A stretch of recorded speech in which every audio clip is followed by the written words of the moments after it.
Hero, a person who is admired or idealized for courage, outstanding achievements, or noble qualities.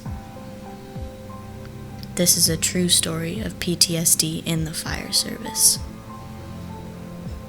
We lead our lives with a feeling of safety, knowing that if anything goes wrong, we can dial the numbers 911 at any time and have help at our doorstep in moments.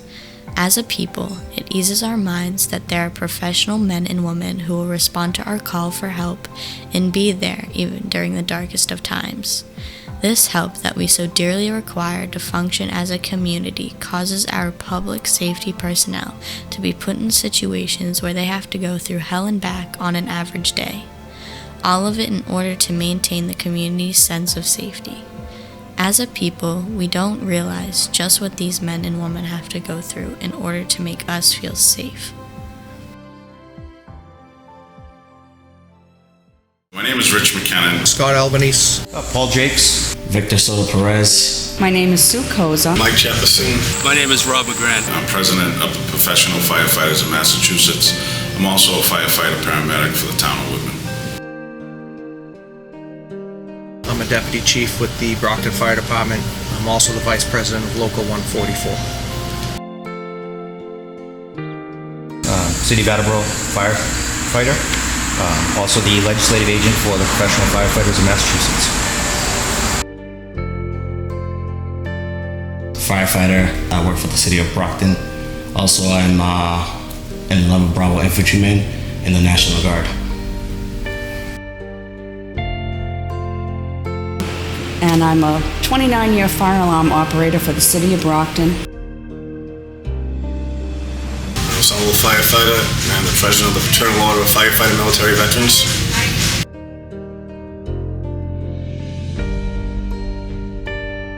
Brockton Fire Department. I served approximately 30 years.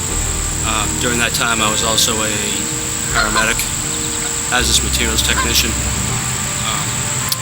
and I retired as a result of PTSD. PTS is what you get first. That is a normal reaction to an abnormal incident. It becomes a disorder after approximately experiences symptoms for about 3 months or so. PTSD is defined nowadays as post-traumatic stress disorder. It's something that is clinically diagnosed through a physician.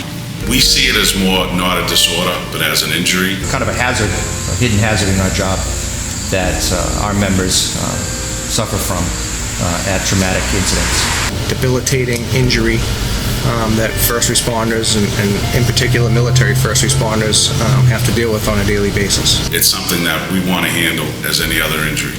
They got an injury in their brain and their head. Like you heard earlier, we're looking at more of an injury going forward, something that can hinder someone's occupation. Cause recurring nightmares, anxiety, they cause reliving of the situation. I know what they mean to me now. PTSD means to me. I think about the effects that it has on the personal lives of our firefighters. They mean that someone's having an issue, that someone's having a struggle. We see a lot of events that the average person should not have to see. We see them on a reoccurring basis. I think of the veterans, the guys suffering from the war, what I went through myself, and how you can get help and live a happy and healthy life. 4 years ago, it meant to me that of active military members that were injured on the battlefield. Never thinking that you could have that type of an incident working in the streets as a firefighter or a paramedic. So they can have a negative effect on our firefighters and their families. Back then it was known as shell shock. Nowadays, especially because of 9/11, it's been brought out that it's actually more than just what it used to be. And it's something very serious that we have to take more into consideration. Absolutely. I think that the events of 9/11 have brought PTSD to the forefront, not only for our members, but especially for veterans as well. For mental health and also a physical, chronic illness and mental health. Back before 9/11, anybody who was brought up the words PTSD was known as weak, as scared. But ever since 9/11, we realized more and more that PTSD has affected so many people, especially members in the military. We're still experiencing symptoms of members out there that have long lingering mental health issues from 9/11. I do believe, however, there's still a stigma involved with post-traumatic stress disorder. I think the images of 9/11, firefighters grieving and attending wakes and funerals, made us more human to people.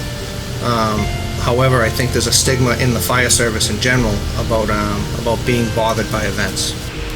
I certainly hope the effects of 9/11 brought PTSD to the forefront, because it's been a situation that's gone on forever, really. Even after World War II, when people talked about shell-shocked soldiers, it wasn't recognized as being a truly significant event. It was looked at as more of a weakness, and I'm glad to see that people are recognizing that the trauma from events is real. I think the events of 9/11 are still affecting people 17 years later. It's something that we're never going to forget. Every time you see those videos, it brings back horrible memories. People that experienced it that day, and it was kind of surreal. We watched it unfold on TV. First time we watched a terrorism attack unfold live. To this day, they're still suffering. I think the average person is not as effective as they should be. I think it's I don't want to say forgotten, but it's less prevalent than it was before. I think it was so surreal to begin with that it was like anything could happen at any time. And as I say, those events play out again. I think after the anthrax attacks, after the marathon bomber, after you see terrorist attacks throughout the country and throughout the world. 9/11 changed American history, it changed our vision of the world, and it changed the world's vision of us. And I think it's just as important as the reflections on the world wars, on the Vietnam War, on the Korean War, on the Civil Rights Movement. History is important, and we need to learn from it.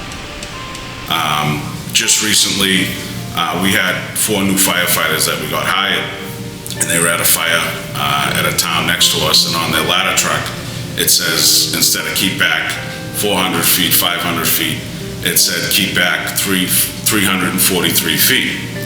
And the question he asked to the older guys on the group was, why wouldn't they just round up or put it as a whole number? And he actually didn't know what that 343 meant. I think in the fire service, we have a tradition and a pride in remembering our fallen brothers and sisters, and it certainly affects the fire service, and we truly do never forget. When it comes to PTSD in home life, it has very much impact side to side. Bring it home to our houses, to our personal lives.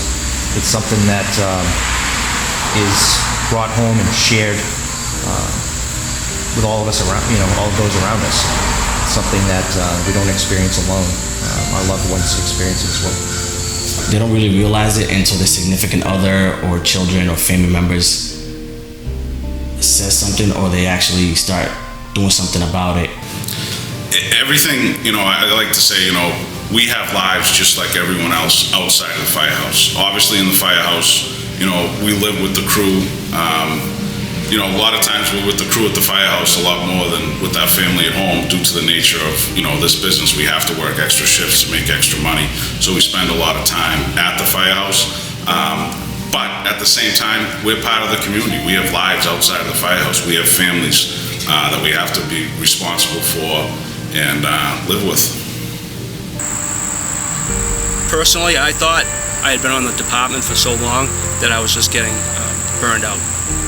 I attributed my self-diagnosis was I was stressed out because I was burnt out, and I just had enough of my career, not knowing that the signs and symptoms of PTSD were a result of 30 years of chronic exposure. And it's hard for a family to relate, and a firefighter to try to relate that to their family, the things they see at home. It can put a lot of strains on the families, whether it's the parents, the children, the wife, the husband. And sometimes those people don't know what you're dealing with. And if you don't talk about it, they're never going to know what you're dealing with. So the best thing to do in these situations is to seek help so you can strengthen your family, strengthen those bonds with your parents, your children, and your significant others. Yeah, I mean, as firefighters, I think we all have those oh shit moments. There are some that stick out more than others. One call I can remember in particular, it was maybe 7 or 8 years ago.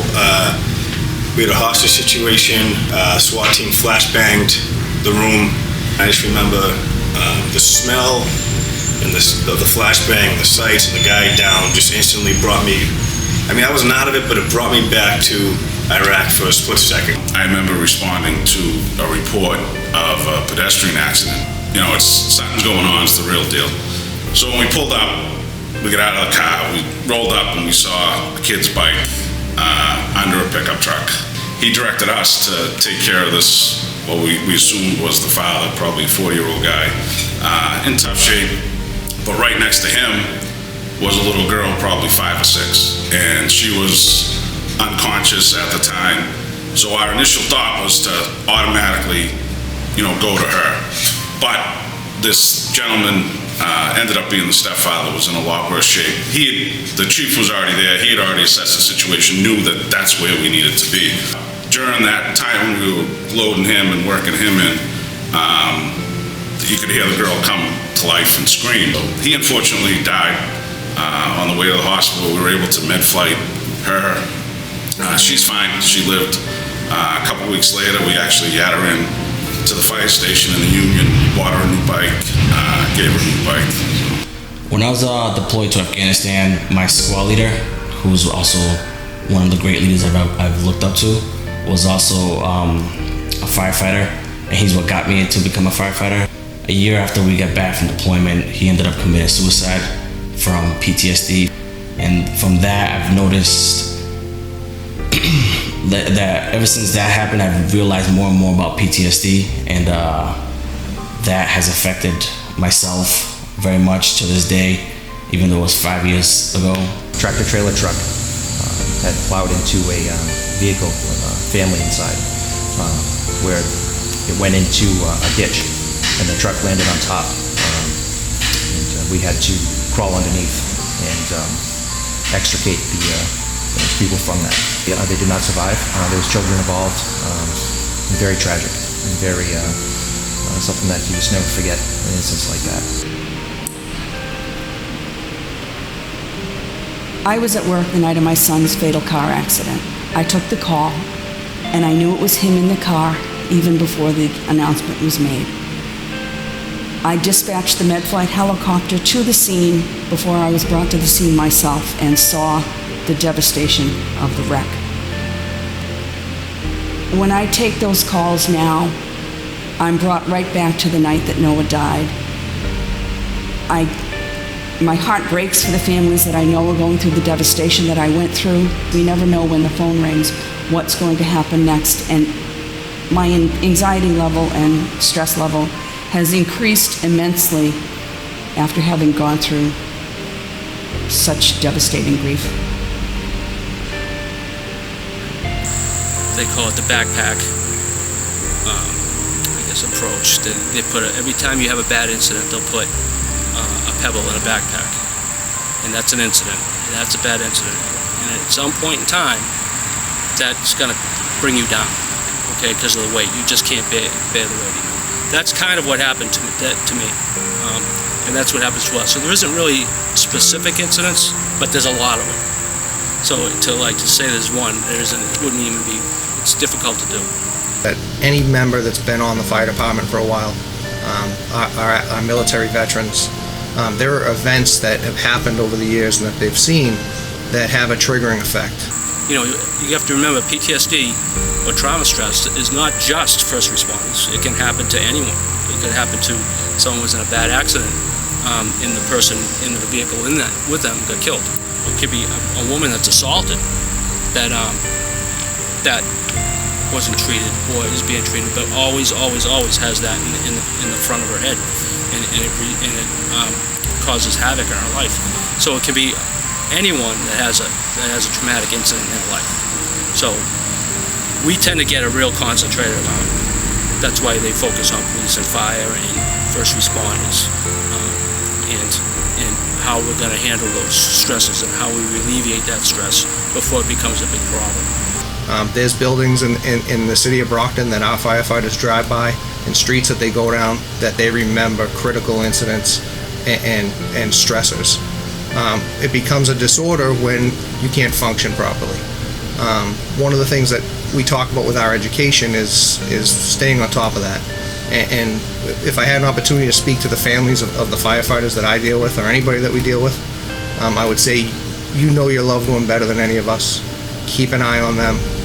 If something doesn't seem right, reach out. There are some resources available to help them. We at the PFFM have addressed PTSD at our last convention relative to a resolution that we tried to create and work with legislators on some PTSD language that help our members, help our firefighters throughout the state to address how we handle PTSD in the fire service.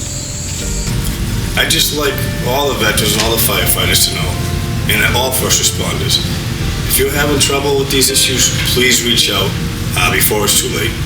There are plenty of people out there willing to help you have a happy and healthy life and a happy and healthy career. So don't let this hold you down.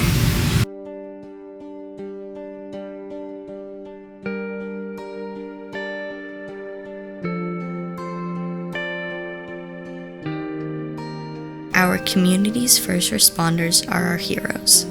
They are the ones who risk it all for a stranger, a person that they have never met.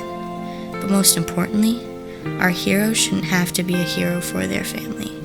A sibling, parent, or child is all that a family needs from them, and it isn't easy for them to come home and shut off the switch that keeps them from being exactly that.